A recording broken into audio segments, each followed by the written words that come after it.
이 말씀은 우리가 잘 아는 예수님께서 그 문둥병자 10명을 만나시고 그 10명의 모든 병을 고쳐주신 그런 그 사건을 기록하고 있는 내용입니다. 그런데 이 10명을 다 고쳐주셨는데 그 중에 이제 한 사람만 예수께 돌아와서 감사를 하나님께 감사로 영광을 돌렸다라고 기록이 되어 있습니다. 그래서 이에 대해서 그 17절에 보면 오늘 이제 본문 내용인데요. 예수께서 대답하여 가라사대 10사람이 다 깨끗함을 받지 아니하였느냐? 그 9은 어디 있느냐? 이 이방인 외에는 하나님께 영광을 돌리러 돌아온 자가 없느냐 하시고 19절에 그에게 이르시되 일어나라 내 믿음이, 그러니까 내 믿음이라는 건 너의 믿음 이런 말이죠. 내 믿음이 너를 구원하였느니라 하시더라 라고 해서 예수께서 돌아와서 감사로 하나님께 영광을 돌리는 자에게 뭐라고 선포하셨는가 하면은 내 믿음이 너를 구원하였느니라 라고 그 구원을 선포하는 그런 말씀입니다. 그런데 여기 이 말씀 속에서 우리가 주의 깊게 봐야 될 부분이 뭐냐면은요, 여기 내 믿음이 너를 구원하였다라는 이 대목에서 내 믿음이라는 대목입니다. 내 믿음. 그러니까 믿음이죠, 믿음. 그런데 어떤 믿음이냐면은 너의 믿음 이렇게 돼 있는데 우리가 이 믿음이라는 단어가 등장을 하면 굉장히 주의를 해야 됩니다. 왜 주의를 해야 되는가 하면은 이 믿음이라는 이 내용은 우리가 인간이 가진 본성이 이것을 그 본성을 가지고 이해하기에는 굉장히 어려운, 아니 어떻게 보면 불가능한 그러한 내용이라고 볼 수 있기 때문입니다. 그래서 믿음이라는 게 등장하면 우리는 전부 다 어떻게 생각하는가 하면은 이 믿음을 여기 표현대로 내 믿음이라니까 내가 가진, 내가 만들어낸 믿음이라고 생각하기가 굉장히 쉽습니다. 그러니까 내 믿음 이렇게 하는 거죠. 내 믿음. 그러니까 내 믿음으로 구원을 얻었다. 이게 무슨 말인가 하면은 믿음이라는 것은 언제나 성경에서 등장할 때는 이런 식으로는 등장하는 것이 아닙니다. 믿음은 어떤 식으로 등장하는 게 아닌가 하면은 구원의 자격이나 조건으로서 믿음이 등장하지 않습니다. 그러니까 우리는 쉽게 믿어서 구원을 얻는다는 표현이 성경에 계속 많이 등장을 해서 그래서 내가 믿어서 그 믿음이라는 것이 조건이 되고 나에게 자격이 돼서 하나님이 내게 구원을 주시는 것이라 이렇게 오해하기가 쉬운데 성경에서 얘기하는 구원을 얻는 믿음이라는 것은 자격이나 조건으로서 구원을 얘기하는 것이 아니라 하나님의 구원의 통로로서 하나님께서 죄인을 구원하시는 방식으로서 믿음을 얘기하고 있다는 것을 이해를 할 수 있어야 됩니다. 그러니까 믿음이라는 것은 인간의 행위가 아닌, 그러니까 이런 뜻이에요. 믿음이라는 건 언제나 성경이 말하고 있는 우리에게 믿음이라는 것은 인간의 행위가 아닌 하나님의 행위라는 것을 표현할 때 등장하는 것이 믿음인 거예요. 그러니까 우리는 인간으로부터 나오지 않은 하나님 쪽에서부터 우리에게 베풀어 주신 하나님의 행위를 표현할 때 믿음이라고 하는데 우리는 그걸 어떻게 자꾸 오해해서 받아들이는가 하면 믿어야 된다 그러니까 그 믿음이라는 걸 내 쪽에서 내 안에서 믿음을 만들어내서 내가 믿음이라는 조건을 가지고 내가 하나님 앞에 나가면 하나님이 내게 구원을 주신다. 이렇게 믿음을 뭐로 생각한다고요? 조건, 내 구원의 조건이나 자격으로 생각한다고요. 그렇게 되면 어떻게 되는가 하면은 우리의 구원은 전부 다 행위 구원이 되는 거예요. 그러니까 내가 믿음마저도 내 행위가 되어서, 내 조건이 되어서 그 행위를 가지고 하나님 앞에 구원을 따내는 게 되는 거예요. 그러면 그런 구원은 은혜가 아니고 다 어떤 구원입니까? 내 대가로, 내가 잘한 대가로, 행위의 대가로 얻는 구원이 되는 것입니다. 그래서 언제나 성경에서 신자들에게 말씀하고 있는 정당한 믿음은 전부 다 무엇을 의미하는 건가 하면은 인간의 행위가 아닌 하나님 쪽에서 일하신 것이다 라는 것을 표현할 때 믿음으로 구원 얻는다, 이렇게 얘기하는 거예요. 무슨 뜻인지 이해하시겠죠? 그래서 여기에서 말하는 네 믿음이 너를 구원했다, 이 말씀은 무슨 뜻인가 하면은 하나님이 주신 믿음을 얘기하는 거예요. 하나님이 주신. 그러니까 내 믿음이라고 표현되어 있지만 이 내 믿음은 네가 만들어낸 믿음을 내 믿음이라고 하는 것이 아니라 하나님께서 네가 소유할 수 있도록 너에게 주신 그 믿음을 얘기하는 거예요. 그러니 이 믿음은 내 믿음이 너를 구원했다 이렇게 얘기하지만 이 믿음의 출처가 어디예요? 하나님의 행위인 거예요. 하나님이 하신 거예요. 그러니까 어떻게 보면 이 믿음은 하나님의 믿음이라고도 할 수 있어요. 그러니까 하나님이 하신 일로 우리가 구원을 얻는 거예요. 그 믿음을 우리에게 믿게 우리에게 만들어 주셔서 그것이 내 믿음, 우리의 믿음이 된 거예요. 그러나 그 믿음은 출처가 어디라고요? 하나님으로부터 온 믿음이 되는 것입니다. 이걸 잘 이해해야 돼요. 이것을 이해하지 못하면 언제나 은혜를 얘기하고 구원이 하나님의 은혜다, 하나님의 선물이다, 그렇게 늘 머리로는 알고 이해하면서도 믿음 부분에 있어서 늘 어떻게 가냐면은 구원이 행위에 의해서 좌우되는 그런 일이 돼버리는 거예요. 그러므로 이 문제를 우리가 분명하게 이해할 수 있어야 됩니다.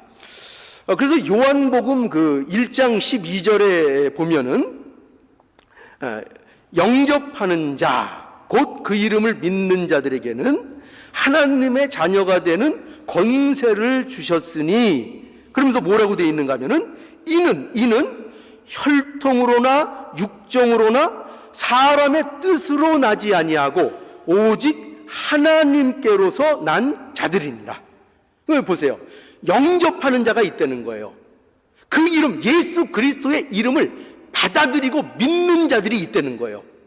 근데 그 자들은 어떻게 해서 그렇게 믿게 되느냐 할 때 그것은 뭐라고 원인이 돼 있어요? 이는 친절하게 설명을 붙이고 있잖아요. 이는 혈통이나 육정으로나 사람의 뜻으로 나지 아니하고 오직 하나님께로 난 것이다, 이렇게 얘기하고 있잖아요. 그러니 우리가 예수 그리스도를 영접하게 되고 그 예수 그리스도를 믿는 믿음이라는 것을 갖게 되는 것은 온전히 하나님의 행위로 인하여 우리가 그 믿음을 갖게 되는 것이에요.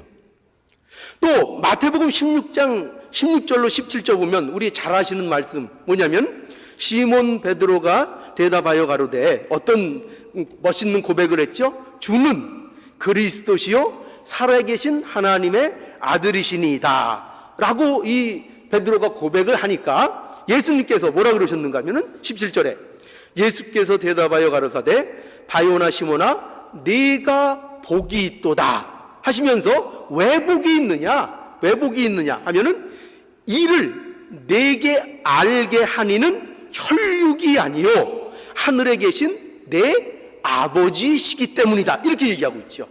그러니까 그게 왜 복이냐, 그 고백을 하는 게 왜 복이냐, 그 내용, 예수 그리스도가 그리스도시고 살아계신 하나님의 아들이라는 그 신앙의 내용을 고백하는 존재가 된 것, 그 내용이, 진리의 내용이 그 안에 있는 것, 그것이 왜 복이냐 하면은 그거는 인간의 본성으로는, 인간으로서는 도무지 이해할 수도 없고 받아들일 수도 없고 믿을 수도 없는 내용이기 때문에 그래요. 인간들 그 속에서는 만들어질 수 없는 내용이란 말이에요. 그러니 그 내용을 너희들이 알게 되었다면 그것은 하나님의 은혜요, 하나님께서 너희에게 알게 하신 까닭에 너희가 그 사실을 알게 되었다, 그 내용이 너희에게 있는 것이다 라는 차원에서 너희가 참으로 복되다, 이렇게 말씀하고 있는 거예요. 자, 그러니까 하나님이 너에게 주신 믿음이 너를 구원했다는 거죠. 오늘 이 본문의 말씀은요, 그래서 하나님이 구원하셨다는 것입니다. 그리고 그럼으로 인해서 오늘 이 본문 속에서 발견되는 중요한 내용이 뭐냐면, 감사와 연결돼서 이거예요. 그 믿음이 있다는 증거.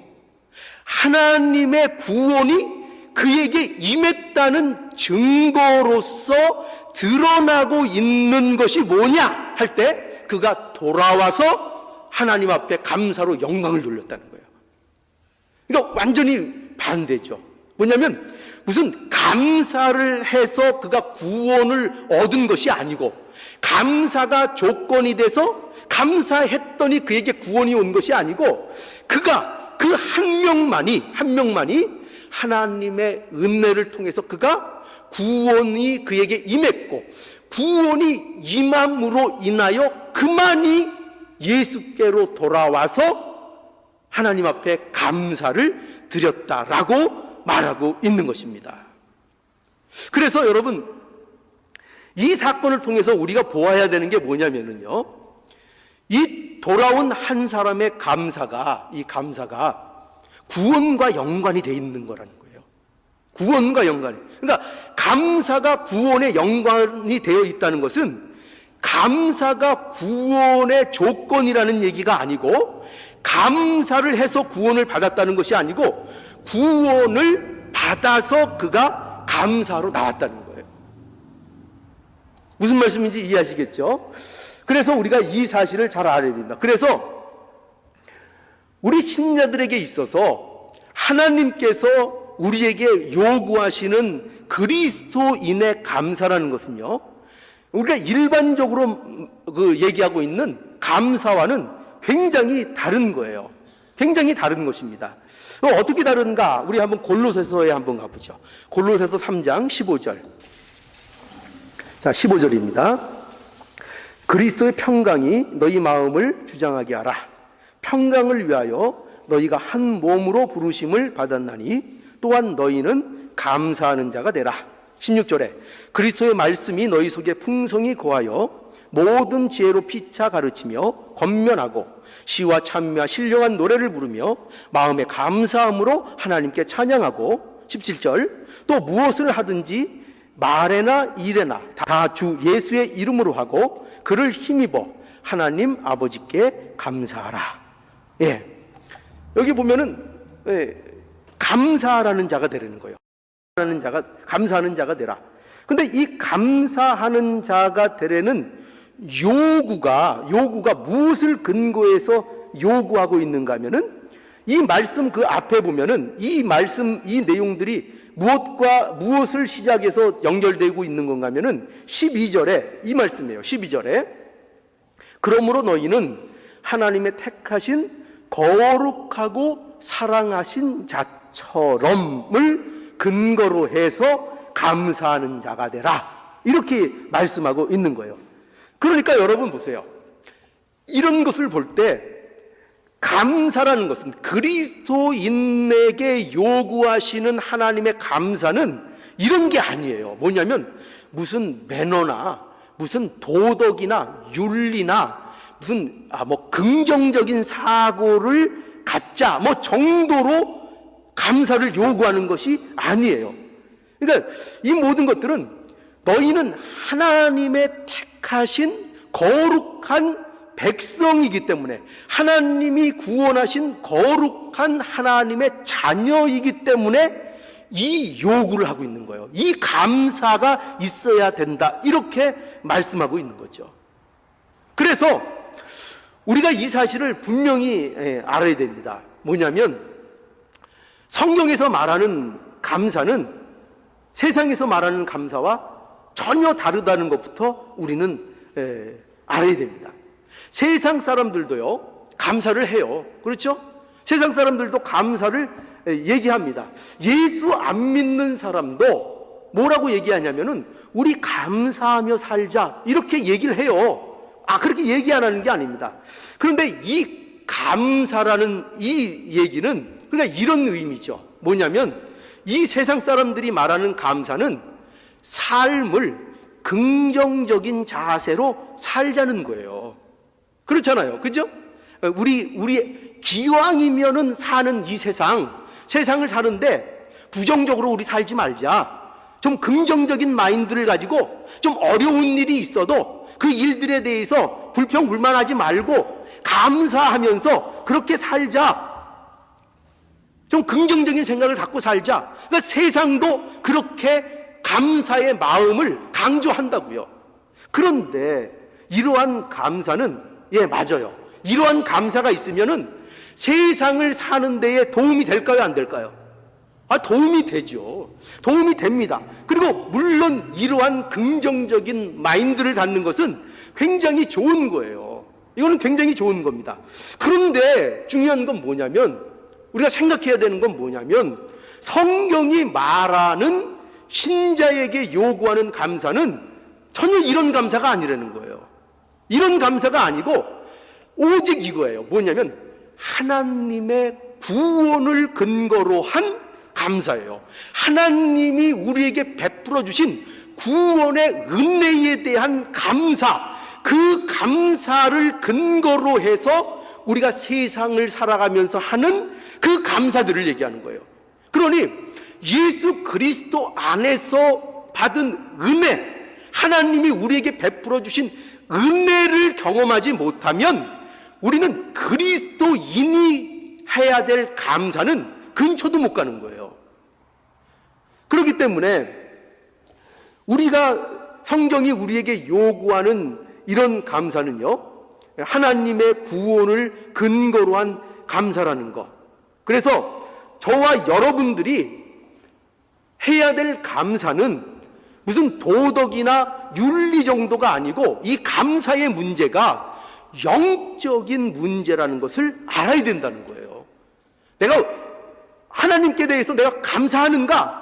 과연 내가 진정으로 감사하고 있는가? 아니, 왜 감사가 없는가? 그렇다면 자신이 받은 구원에 대해서, 그 은혜에 대해서 아직 미처 깨닫지 못하고 있으면 감사가 없는 거예요.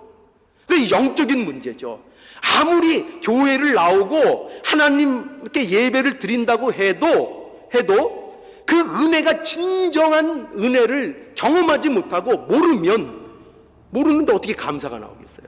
그러니까 모를 때 감사가 안 나오고, 더 심각한 건 뭐냐면 하나님 앞에 구원을 얻지 못해서 감사가 없을 수도 있어요. 그래서 우리가 이 감사의 문제가 영적인 문제라는 것을 우리는 분명히 좀 인식할 필요가 있습니다. 그래서 여러분, 하나님께 대한 감사가 있다면 그 사람이야말로 그게 복받은 거예요. 감사가 있으십니까? 감사할 수 있으십니까? 그러면 그것만큼 복이 되는 게 없어요. 참으로 이 말씀은요, 우리에게 은혜로운 말씀이 아닐 수 없어요. 왜 그럴까요? 이 감사의 말씀은 굉장히 은혜로운 말씀이에요. 이 요구는. 왜냐하면 이것은요, 구원받은 자들을 향한 하나님의 의지가 담겨 있는 말씀이기 때문에 그래요. 그러니까 여러분, 너희들 감사해라, 범사에 감사해야 된다, 이렇게 우리에게 감사를 요구하시죠? 그 감사가 그저 하는 말씀이 아니라 그 말씀 속에는 하나님의 놀라운 구원을 받은 자들에 대한 하나님의 의지가 담겨 있다니까요. 자, 그래서 여러분, 데살로니가 5장 16절에서 18절에 보면 우리 이 말씀도 감사하면은 늘 나오는 말씀이죠. 뭐라고 되어 있는가 하면은 16절, 항상 기뻐하라. 기억나시죠? 항상 기뻐하라. 17절 쉬지 말고 기도하라. 그리고 18절 마지막에 뭐라고 되어 있는가 하면은 범사에 감사하라 되어 있죠. 그리고 뭐라고 계속 나오는가 하면은 이는 그리스도 예수 안에서 너희를 향하신 하나님의 뜻이다. 이렇게 말씀하고 있어요. 여러분, 이 말씀이 왜 놀랍고 왜 은혜로운 말씀인가 하면은 이것은요, 이 말씀은 단순히 하라는 정도의 말씀이 아니에요. 너희들 항상 기뻐하라, 쉬지 말고 기도하라, 범사에 감사하라. 그러니까 우리는 딱 들으면 우리에게 요구하시는 단순히 하라 이렇게 하시는 것 같잖아요. 그렇죠? 그런데 이 말씀은 그 정도로 우리에게 하시는 말씀이 아니고 이 말씀은 하나님이 우리에게 가지시는 의지가 강하게 담겨 있는 말씀인 거예요. 그래서 여러분 보세요. 의지라는 게 뭐죠? 의지라는 것은 이런 거죠. 어떤 방해가 있다고 해도 기필코 해내겠다라는 마음과 행동이 있는 것. 그게 뭐예요? 그게 의지를 가지는 거잖아요. 그렇죠? 그래서 여기에 보면은 이 항상 기뻐하라, 쉬지 말고 기도하라, 범사에 감사하라, 이 말씀도 하나님의 의지가 담겨 있는데 어떻게 돼 있는 건가 하면 이거예요. 항상 기뻐하라. 왜 그래야 되죠? 우리가 이렇게 물어볼 수 있죠, 하나님께. 왜 어떻게 하나님 우리가 항상 기뻐할 수 있죠? 왜 이거 명령하시죠? 왜 그래야 되죠? 그때 하나님이 말씀하시는 말씀은 이거예요. 나는 너희에게 기쁨을 주고자 하는 하나님이다, 이거예요. 무슨 말씀인지 알겠죠? 나는 내가 너희에게 원하는 게 뭔 줄 아니? 나는 기쁨의 근원이 되는 하나님이다. 내가 너희들에게 정말 기쁨을 주기를 원한다. 그러니 뭐라 하라고요? 항상 기뻐하라. 뭐가 담겨 있죠? 하나님의 의지가 담겨 있는 말씀이라니까요. 쉬지 말고 기도하라. 왜요? 하나님 왜요? 왜 쉬지 않고 기도해야 되죠? 내가 너희의 기도를 어떻게 하신다? 내가 듣는 하나님이다. 나는 너희에게 가장 좋은 것으로 응답하려는 그 복 주시는 하나님이다. 그러니 어떻게 하라고요? 그러니 쉬지 말고 기도하라. 범사에 감사하라. 왜요? 왜 범사에 감사합니까? 나는 너에게 은혜 베풀기를 원하는 하나님이다. 그러니 어떻게 하라고요? 범사에 감사하라. 여러분 보세요. 단순히 우리에게 요구만 하고 계신 겁니까? 이렇게 해라. 너 이렇게 안 하면 혼난다. 항상 기뻐해야 된다. 쉬지 말고 기도해야 된다. 범사에 감사해야 된다. 해라 정도일까요? 아니에요. 나는 그 모든 것, 그 요구를 내가 충족시킬 수 있는 너희의 하나님 아버지다. 그러니 기뻐해라. 그러니 감사해라. 그러니 기도해라. 이렇게 말씀하고 있는 거죠. 그러니 신자에게 있어서는요, 이 감사라는 것은 은혜를 베푸시는 하나님의 의지를 근거한 감사인 것을 우리는 분명히 알아야 됩니다. 그죠? 그러니까 이건 전혀 세상 사람들의 감사와는 전혀 다른 감사인 것을 우리에게 말씀하고 있는 거예요. 자, 그런데 여러분, 이게 중요한 게 뭐가 있느냐면요, 이러한 감사를 참으로 우리가 알게 될 때에, 또 하나님 앞에 의 삶을 살아갈 때에 이 감사가 우리의 삶 속에 만들어내는 것이 있어요. 어떤 것을 만들어내는가 하면요, 바로 이겁니다. 자, 우리 출애굽기 20장을 한번 가보시죠. 창세기, 출애굽기. 성경 목록가를 우리가 해서 찾는데 많이 도움이 되죠. 근데 그게 익숙하지 않으면 창세기부터 처음부터 해야 된다는 단점이 있어요.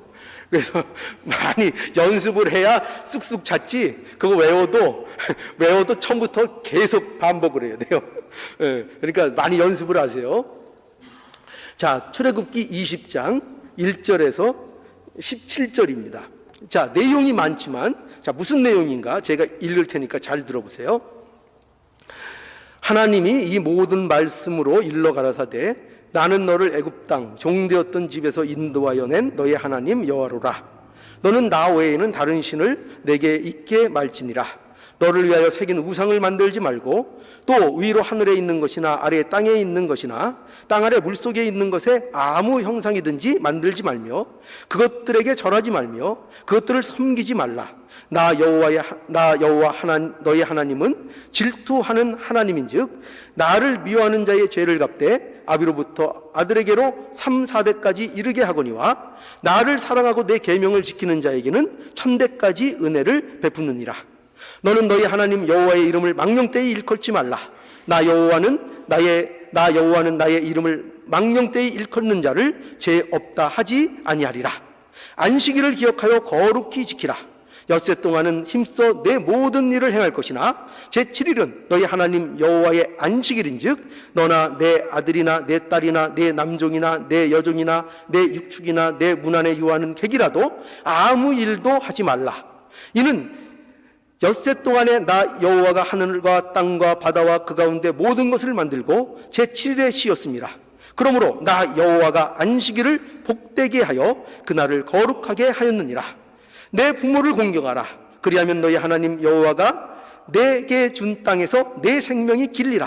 살인하지 말지니라. 간음하지 말지니라. 도적질하지 말지니라.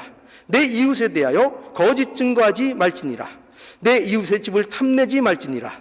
내 이웃의 아내나 그의 남종이나 그의 여종이나 그의 소나 그의 낙이나 무릇 내 이웃의 소유를 탐내지 말지니라. 이거 여러분 무슨 내용이죠? 십계명의 내용입니다. 자, 십계명은 과연 어떤 내용들을 담고 있을까요? 읽은 내용들이죠. 그죠? 그 내용들을 담고 있습니다. 근데 이 내용들이 어떤 내용인지를 바로 이해하기 위해서는 이 내용을 이끌고 있는 그 선행절, 그것을 이끌고 어떤 구절이 이 모든 내용들을 묻고 있나를 알아야 됩니다. 근데 그 내용이 뭐냐면 바로 1절과 2절의 내용입니다. 1절과 2절을 다시 보면 하나님이 이 모든 말씀으로 일러 가라사대 나는 너를 애굽 땅 종되었던 집에서 인도하여 낸 너의 하나님 여호와로라 라고 말씀하시고 뭐를 주시는 겁니까? 십계명을 그의 백성들에게 주시는 것입니다. 그러니 여러분 보세요. 이게 무슨 말씀인가 하면은 간단한 겁니다. 뭐냐면 십계명은 누가 누구에게 준 겁니까? 누가 누구에게 준 거죠? 하나님께서 그의 백성들에게 준 것입니다. 그러니까 하나님께서 세상 사람들에게 십계명을 준 것이 아니고 하나님께서 그분이 친히 애굽 땅에서 구원해 낸 백성들에게 이 십계명을 주신 것입니다. 그래서 즉 이건 뭘 얘기하는가 하면은 십계명의 내용은 이거죠. 구원받은 성도들이, 그러니까 구원을 받은 하나님의 백성들이, 구원을 받아 하나님의 은혜를 아는 자들이 감사함으로 지키도록 요구되고 있는 하나님의 말씀이라는 것입니다. 그러니까 하나님의 은혜를 모르는 자, 하나님의 역사를 모르는 자들, 그런 세상 사람들에게 어떤 윤리나 도덕의 법칙으로 주어진 그런 법적 내용들이 아니라 하나님의 은혜를 입고 아는 자들, 하나님이 그들을 어떤 가운데서 어떻게 구원해 주신 하나님인 것을, 그 관계를 아는 자들에게 이 십계명을 주어서 무엇을 근거로 해서 이걸 지키라고요? 무엇을? 그 하나님이 베풀어 주신 그 관계의 은혜의 감사함을 가지고, 그렇죠? 그 감사함으로. 그러니까 여러분, 하나님께서 우리에게 주시는 모든 말씀은 어떤 차원에서 주시는 것이냐 하면, 우리가 은혜를 아는 자로서 하나님 앞에 감사함으로 그 말씀을 지키도록 우리에게 요구하고 있는 내용들인 거예요. 그러니 신자와 하나님의 관계에 있어서 가장 중요한 것은 뭐냐? 가장 중요한 게 뭐라고요? 무엇을 만들어낸다고요? 이 참된 감사가, 이 은혜에 대한 감사가 무엇을 만들어낸다고요? 무엇을 만들어낸다고요? 뭐요? 뭐죠? 이거 대답이 나와야 되는데요. 뭘 만들어내죠? 순종을 만들어낸다고요. 그러니까 은혜를 알고, 그 은혜를 알고 감사할 수 있는 자들에게는 반드시 그 감사로 인하여 뭐가 그들의 삶 속에서 연결되어져 나오는가 하면은 순종이라는 것이 따라 나온다는 거예요. 그래서 신자와 하나님의 관계에 있어서 가장 중요한 게 뭐냐? 바로 순종인 거예요. 순종. 그런 의미에서 하나님께서 우리에게 순종을 요구하시죠. 그런데 그 요구는 은혜에 대한 감사를 전제해서 요구하시는 거예요. 그러니 우리의 순종은 이런 순종이 아닙니다. 어떤 순종이 아닐까요? 하나님의 심판 때문에, 하나님이 두렵고 무서워서, 하나님에 대한 공포심 때문에, 하나님 앞에 벌 받을까 봐, 그래서 하나님 앞에 순종하는 그런 순종이 아니에요. 우리는 예수 그리스도 안에서 우리가 하는 순종은 그 은혜를 알기 때문에, 그 감사를 알기 때문에 하나님 앞에 순전하게 나가서 순전하게 순종하는 그 감사를 요구하고 있는 것입니다. 이것이 바로 신자들이 가지는 순종이라는 것입니다. 그러니까 우리는 하나님의 은혜에 합당한 삶을 사는 것, 그게 무엇일까요? 어떻게 하면 우리는 하나님 앞에 그 은혜에 보답할 수 있을까요? 그 보답의 핵심이 뭘까요? 감사하는 거예요. 감사. 그러니까 다른 일을 하려고 하지 마시라고. 무슨 하나님의 은혜에 뭐 어떻게 뭐 감사하겠다고 그러지 말고, 감사는 가장 하나님의 그 은혜에 보답하는 가장 확실하고 중요한 일은 감사하는 거라니까요. 감사. 그런데 감사를 못하죠. 감사를 우리가 못합니다. 하는 척 하는데 감사를 정말 못하는 게 또 우리의 현실이에요. 그래서 우리가 이 감사를 회복해야 하는 것입니다. 우리가 하나님께 순종하지 못하면 그것은 뭐가 없기 때문이냐? 감사가 없기 때문이고, 또 감사하지 않는 것은 또 뭐 때문이냐? 그 구원의 은혜를 모르거나 잊고 있기 때문인 거예요. 자, 그러니 여러분, 우리가 이 감사를 회복해야 되는 거예요. 그래서 세상에서 얘기하는 매너, 윤리, 도덕, 그런 감사를 우리가 얘기하는 것이 아니고, 물론 그걸 세상에서 살아가면서 열심히 하세요. 감사하다는 말 열심히 하세요. 그러나 우리가 정말 회복해야 되는 감사는 뭐냐면, 인간이 할 수 없는 감사. 무슨 감사라고요? 하나님의 구원의 은혜에 대한 감사예요. 이것을 회복해야 하는 것입니다. 이것이 복 중에 복인 거예요. 이것이 가장 신자답게 사는 길이에요. 또 가장 하나님의 은혜에 보답하는 것도 바로 이 감사예요. 또 하나님께 순종할 수 있는 가장 아름다운 길도 감사예요. 자, 그러니까 여러분, 우리가 이 은혜를 회복하고 감사하고 또 순종할 수 있는 이러한 우리의 모습이 될 수 있기를 바랍니다.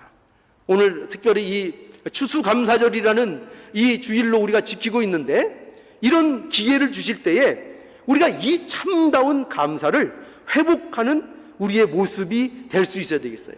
이 감사를 하게 해달라고 하나님 앞에 몸부림치는 우리의 모습이 돼야 되겠어요. 이거는 여러분 가만히 있는다고 되는 감사가 아니에요. 어떻게 이 감사가 이루어질 수 있느냐? 하나밖에 없어요. 하나님께 대한 진정한 감사를 회복할 수 있는 유일한 길은 뭐 착한다고 되는 게 아니에요. 예수 그리스도 앞에 나가는 것밖에 없어요. 예수 그리스도의 십자가 앞에 서는 그 방법밖에 없어요. 그 방법밖에는 하나님의 이 감사를 회복할 길이 없습니다. 여러분, 그래서 우리가 이 십자가 앞에 여러분 서게 되면은요, 우리가 얼마나 감사를 못하는 자들인가가 적나라하게 다 들춰져요. 우리는 감사한다고 하지만 사실은 감사 못하고 있어요. 감사 못하고 있는 것이 다 드러나요. 우리가 얼마나 악당인지 세상에서도 그러잖아요. 은혜를 모르면은 나쁘다 그러잖아요.